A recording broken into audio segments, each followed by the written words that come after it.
If you think the space race is still wide open, you're already too late. Because while you're seeing headlines about rocket launches, China is doing something far more dangerous. They're building power beyond Earth, not exploration, not science, infrastructure.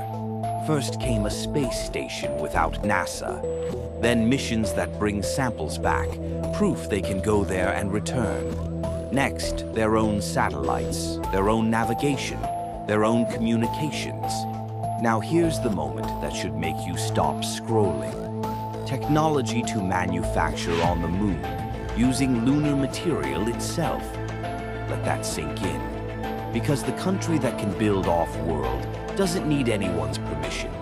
And here's the question no major outlet wants to ask out loud. What happens when one nation controls resources beyond Earth before the rest of the world even realizes what's happening? This isn't sci-fi. This isn't the distant future. It's happening right now. And by the time the media starts talking about it, the advantage will already be irreversible. Want to know more? The full video is linked in the description.